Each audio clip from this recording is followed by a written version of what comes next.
C'est une maternité bien précoce pour ces adolescentes. La plupart d'entre elles, âgées de 15 à 18 ans, ont été souillées ou déçues par des mariages précoces. Elles ont été abandonnées à leur sort. Ce centre, situé dans la capitale, Kampala, les aide à s'en sortir. Le gouvernement annonce qu'il va traiter le problème en conseillant les jeunes filles à l'école.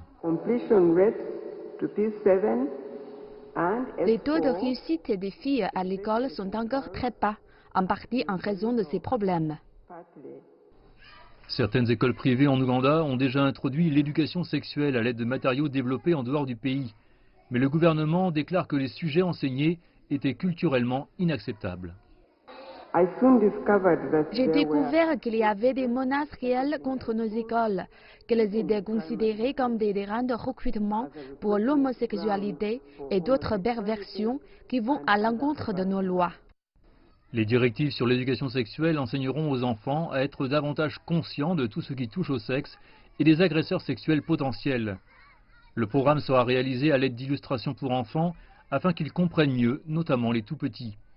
Cependant, l'Ouganda est un pays extrêmement conservateur et de telles questions ne sont pas abordées ouvertement, même par les parents. Ils vont rencontrer toutes ces situations au fur et à mesure qu'ils grandissent. Mais nous devons bien commencer quelque part.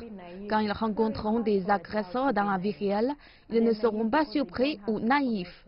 C'est très mauvais d'être naïf pour un enfant. Ils le sont parce qu'ils ne sont pas informés, parce que la culture les protège, mais plus tard, ils seront exposés. Les directives devraient donner aux jeunes des connaissances qui leur seront utiles dans la vie et qui correspondront à leur groupe d'âge et de valeurs morales. La ministre ougandaise de l'Éducation souhaite que les sujets soient introduits dans les programmes scolaires des enfants dès l'âge de 3 ans, à partir de juin 2018.